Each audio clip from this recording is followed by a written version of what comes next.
Hi everyone, and welcome to this week's episode on free range living. For those of you that are new here, my name is Pascale, and together with my fiance Troy and baby daughter Constance, we live on a 9-acre property in the southwest of Australia.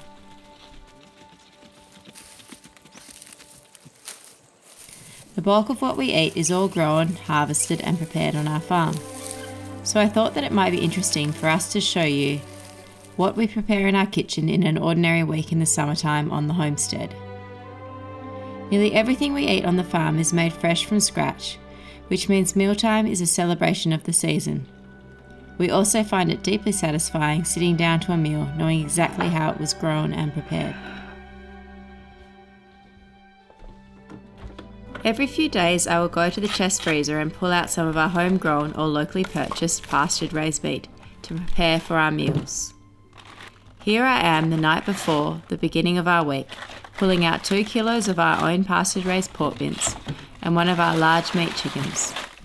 These items should make us about 4 or 5 meals with some leftovers. Generally, I will prepare us 2 square meals a day.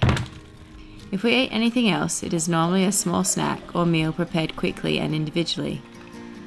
If Troy is up earlier than me in the morning, as is often the case, he will prepare himself an omelette and or some sourdough toast after his morning chores. This was the case today as I had been busy playing with and breastfeeding our daughter as well as milking the goats, so I didn't come into the kitchen until well after he'd eaten. The first thing I did was to make some cheese with the morning's milk. I decided to make a variation on a classic moulded chevre called a St. Maure. It's a fresh chevre that you add penicillin mould to with the initial cheese cultures and age for a few weeks in the fridge. It's quite special because as it ages, the mould grows, giving it a unique flavour and texture. It tastes like something you'd buy from a fromagière in rural France. It's taken me a few trial and errors to get this cheese perfect, but now I have a pretty good rhythm, and I am starting to get some good consistency in texture and flavour. It's also very economical in our milk supply, with 2 rounds of cheese weighing roughly 300 grams each, being made from 2.5 litres of the morning's milk. A couple of days earlier I had pulled out 20 litres of milk from the freezer and spent the day converting 13 litres of that into this hard goat's cheese which you can see curing here on the bench. At the time I'd hoped to convert the remaining milk into Haloumi, but in my multitasking I heated up this lot of milk too hot. Instead, I put the milk in the fridge so I could make the Haloumi today. Like most cheeses, to begin the process of making Haloumi, you heat the milk to a certain temperature in order to add the rennet and allow it to rest for an hour or so until the curds have set. When I went to cut the curds today, they did not look very firm, and I wasn't sure whether the curds were properly separating from the whey in what's called, in cheesemaking, a clean break.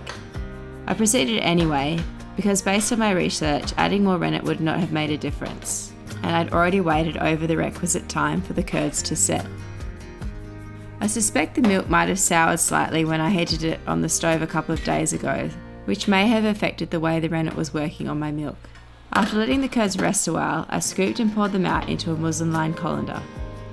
You can see here that they were pretty sloppy, and not the firm curds that I really needed for this hard cheese, but I thought I might be able to drain the whey out through the muslin-lined colander. Whilst the cheese was straining, I made myself some breakfast of porridge with goat's milk. I had a quick check of my recipe to troubleshoot what was going on with the Haloumi. In the pictures, their curds looked pretty soft, so I decided to keep going and not give up altogether. To my porridge I added cinnamon, salt and some local honey. We don't have bees yet, but with plenty of native eucalypts and introduced shrubs flowering almost all year round here, we're hoping to have our own hive before the end of the year.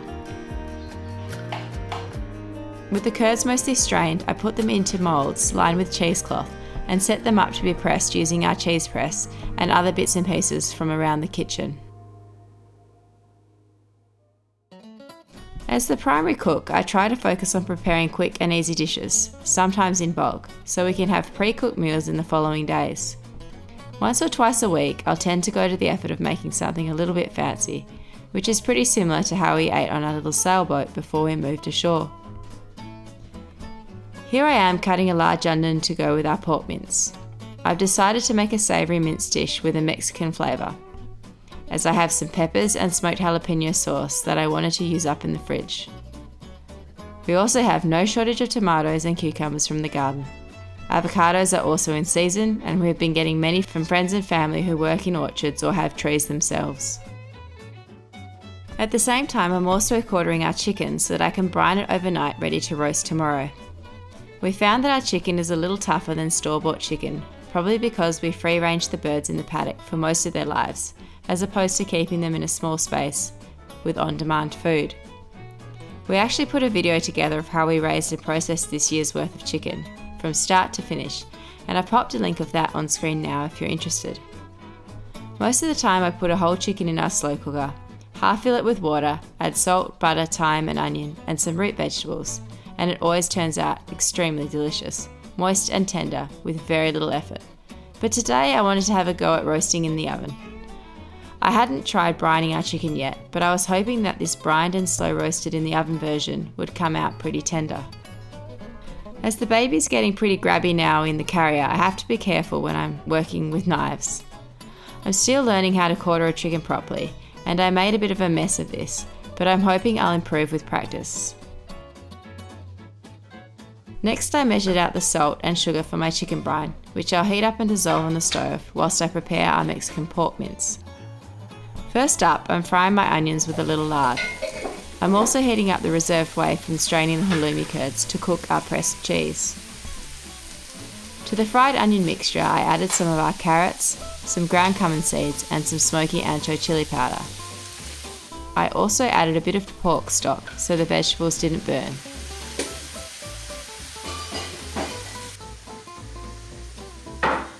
With the vegetables off the stove, I then browned off the pork mince in another pot.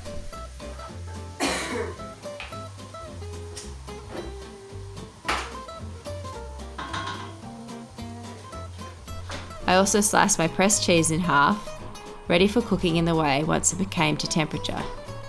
The cheese coming off the press actually tasted pretty good. It wasn't dry and it was very creamy, so I had high hopes. I'm now adding the remainder of our Christmas ham dripping, the last of our jalapeno sauce, and half a jar of rinsed preserved roasted peppers to the pork mince. I stirred it all around and then added the pre-cooked vegetables to the mixture and a bottle of our tomato passata, preserved in beer bottles from last year's bumper tomato crop. The whey was finally at temperature, so I was adding my pressed cheese to cook further in there.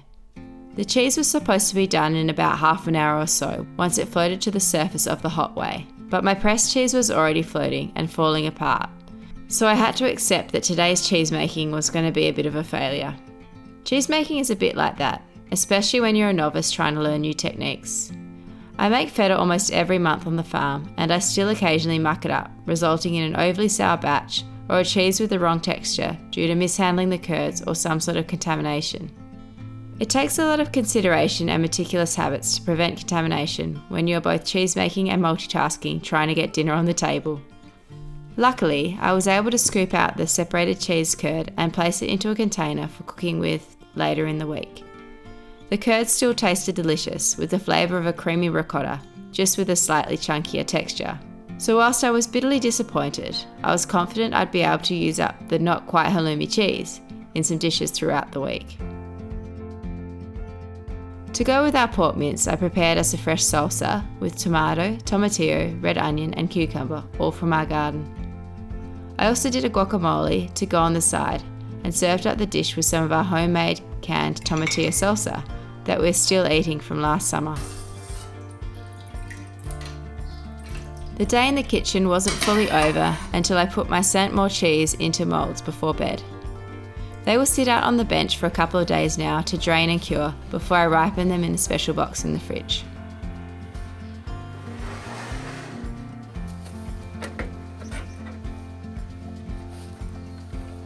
I woke up thinking about the failed halloumi cheese curds in the fridge, so I handed over the baby to Troy and went outside to grab us some food, to look for some inspiration and to think about something to cook up for breakfast.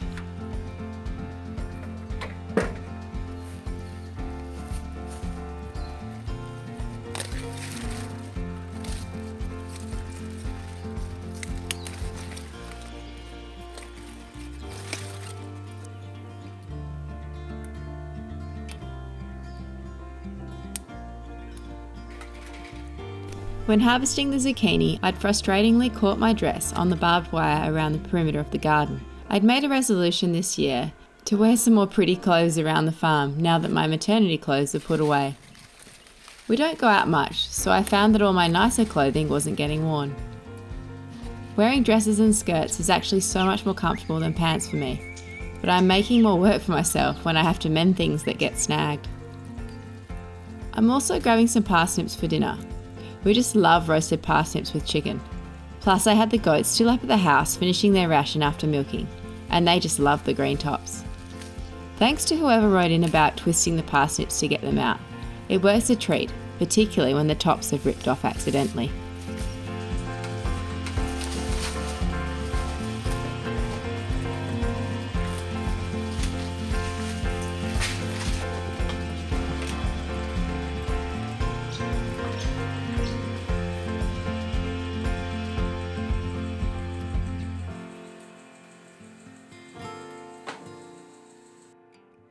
For breakfast, I'm cooking up the silver beet and rainbow chard that I harvested from the garden with some garlic and a little stock. I've also got golden zucchini frying in beef tallow in the other skillet. Once the greens had wilted, I added about a third of my cheese curds. Because they still had a high cream content, they combined really nicely with the juices in the pan to create a creamy sauce for breakfast. I poached us a couple of eggs each and served the whole dish with some homemade dukkah that one of my friends gave me for Christmas. Dukkah is a Middle Eastern crunchy topping with crushed hazelnuts, seeds and spices. For dinner, I pulled my chicken out of the brine in the fridge and placed it on top of a bed of carrots and parsnips with blobs of lard and garlic and plenty of thyme. I filled the tray with some homemade canned chicken stock and then put this on to slow roast at 150 degrees Celsius for a couple of hours in the oven. We had half a loaf of stale sourdough bread, tons of milk and eggs, and nectarines from a friend's property. I'd also gathered some rhubarb and strawberries from the garden. So I thought I'd make us a bread pudding with all these ingredients to go with dinner. I prepared all the fruit by chopping and placing in a baking tin and sprinkling with sugar. I then put everything to roast in the oven for a little while with the chicken. I removed the condensed juices from the chicken pan to make a gravy.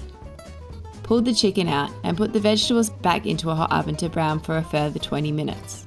To make the quick custard for my bread pudding, I used eggs, some leftover store-bought cream, milk, vanilla and sugar. To make the gravy, I added to the pan juice a little bit of flour and some soy sauce. The soy sauce does double duty as a flavour enhancer and makes the gravy a nice colour.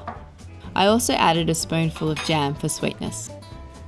We had a green salad with cream yogurt dressing on the side with our roast chicken, vegetables and gravy. The meal was very tasty, but the chicken was a little dry, as I think I may have overcooked it in the oven. I think when it is in pieces like this, it really doesn't need that much time to cook through, even at a low heat. Oh, yes.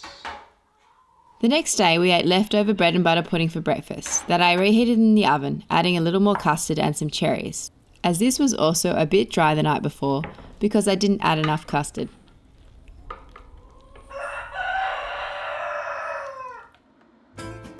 My hard cheese had finished curing, so I made up a cheese box for it with this plastic container and a bamboo mat. I put a little jar of salt water in the box to keep the humidity up. The cheese box is going down into our charcuterie fridge in the shed, where we keep the temperature at 10 degrees Celsius.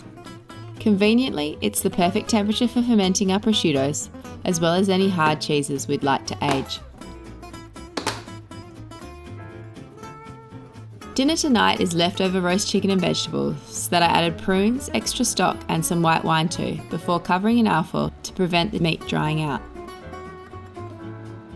We're having our meal with green beans and a salad that I made an avocado dressing for. Our friends that manage a nearby orchard gave us a giant bag of seconds avocados when we went to buy a hay bale for the animals the previous day. The avocado dressing has basil, garlic, olive oil, anchovies, lemon and salt and pepper in it.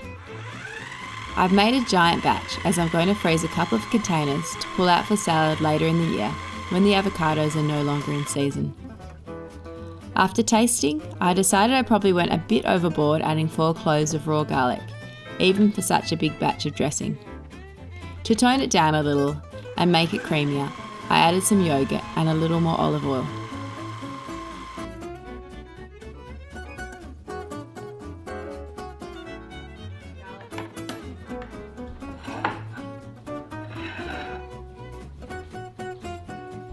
After dinner, it was time to put my moulded chevre into the fridge. I sterilised a plastic container and plastic mat with boiling water for the cheeses to rest on. I'm doing this to try to prevent any uninvited moulds from being introduced during the 2 to 3 week cure to allow the beneficial white penicillin mould to grow.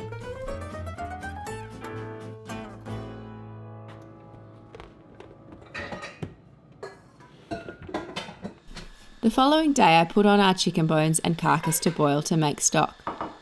I'd been out that morning for coffee with my mother's group and I'd had some mushroom, eggs and polenta for breakfast at a cafe. For my lunchtime snack I had a couple of avocados.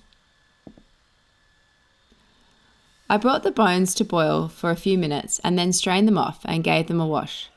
The carcass bones from when we quartered the chicken hadn't been cooked yet, so I wanted to boil off any impurities before making the broth. Washed and strained, I put them back in the pressure cooker with some more water and cooked them at pressure for about 30 minutes to make our broth. We enjoyed this broth at breakfast the following day and for the rest of the week whenever we felt like a snack. I then went to the chest freezer to pull out some more meat for meals for the following days. After a bit of a search, I pulled out some goat back straps and beef cutlets. For dinner tonight, I'm making us some pork tacos with the leftover mince from Monday. I'm starting with making the tortillas, making a dough with masa farina, salt and warm water.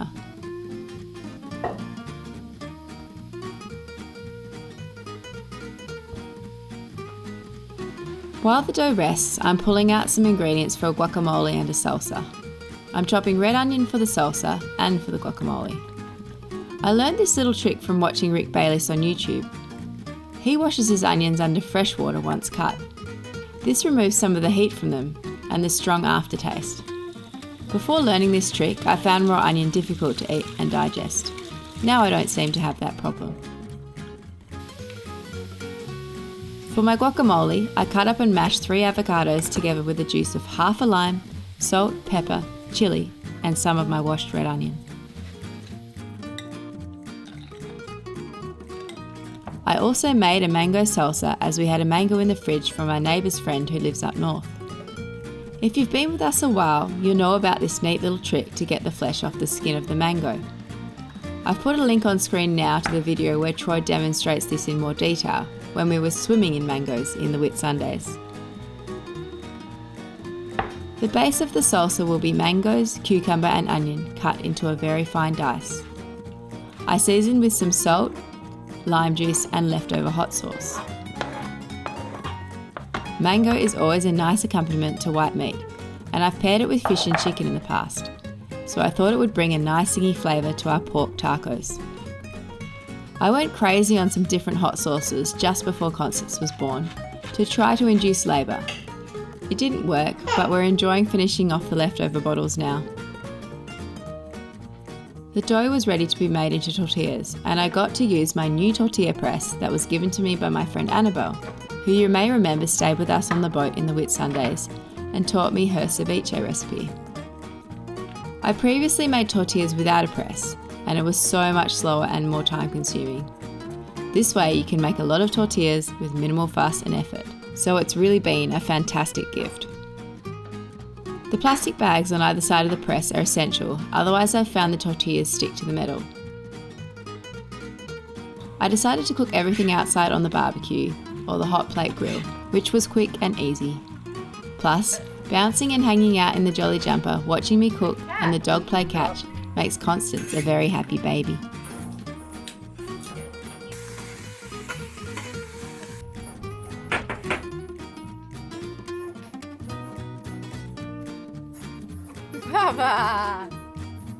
One of the things I love about summertime is to be able to have casual dinners like these out on the veranda.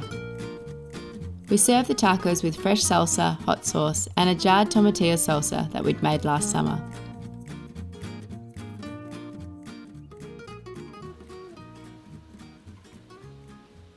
The next day, while I prepared the back straps, I cooked us up for breakfast a fry-up with bacon, eggs, and chicken kidneys from when we harvested a year's worth of chicken back in May.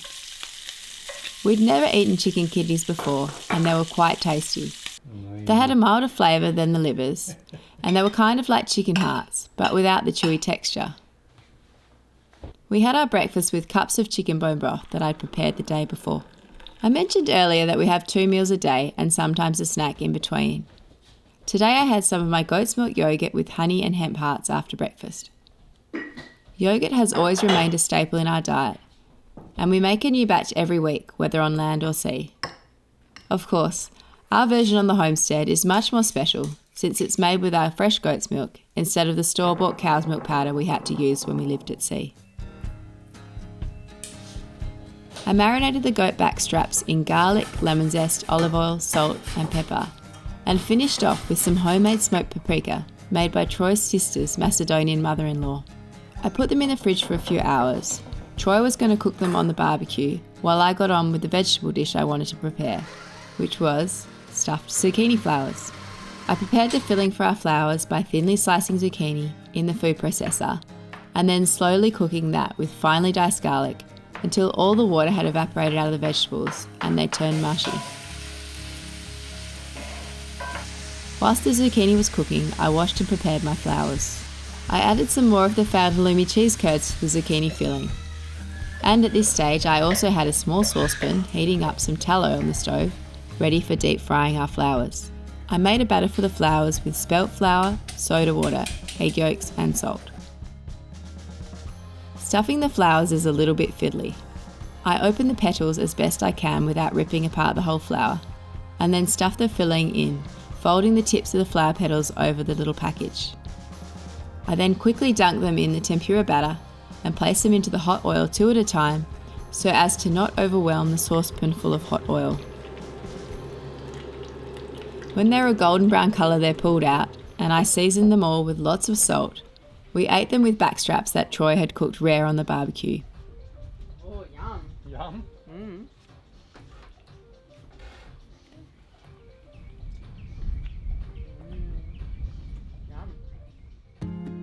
We woke up Saturday and the weather was already hot, so we snacked on melon and salt-cured pork for breakfast. We cut up and sliced extra for lunch as we were going to our friend's place for a barbecue, and we took that along to eat for entree or dessert. The meats that we sliced up were a spalla, which is a salt-cured pork shoulder, and it tastes very similar to prosciutto, and some of our copper, which comes from the neck of the pig. We came home from our lunchtime barbecue full and hot and ended up eating the remainder of our melon for dinner with drinks on the veranda that night. Sunday morning we woke up hungry, so I prepared the beef cutlets for our brunch. We decided to crumb them using flour, egg and panko breadcrumb to turn them into little schnitzels. Constance and I cooked them up on the stove inside using plenty of tallow. Once cooked, we topped them with our favourite flavoured salt, herba Maure, and we saved the leftovers for breakfast the following morning. For dinner we were invited to Troy's sisters for steak night, so I prepared a big Greek salad using our tomatoes, cucumbers and onion, as well as some of our homemade feta and last year's brined olives. For the dressing I used balsamic vinegar and some olive oil. I pulled out my St. Maure chevre cheese from the cheese box and was pleased to see plenty of the white penicillin mould forming on them. I will pull them out and keep turning them every couple of days for the next 2 weeks until they have ripened. I was relieved to see that no other mould had formed on the cheese, which has potential to create off and unwanted flavours or make the cheese inedible. Since we had so many avocados, many of which had started to ripen in the hot weather, I decided to make a chocolate mousse that a vegan housemate had taught me how to make a long time ago. It's basically avocado, cacao powder and a sweetener of your choice. To make the mousse, you simply blend up all the ingredients in a food processor. The result is a rich and decadent dessert. It's not as fluffy and light as a traditional chocolate mousse with whipped cream and eggs, but it is an interesting alternative. On this day I used carob molasses and coconut nectar to sweeten the mousse, which gave it a nice tangy flavour. It's pretty rich and I was the one that loved it the most out of everyone at the dinner. So it didn't all get eaten, which meant that I got to bring a lot of it home and eat it for the rest of the week. So I was pleased about that. And so that was our week of meals in the kitchen at the Ramshackle Ranch. Thanks everyone for joining us. Let me know your thoughts on this style of episode, spending time with me in the kitchen, in the comments section below. And if you're new here, thanks for subscribing to our channel and spreading the word. See you all next time.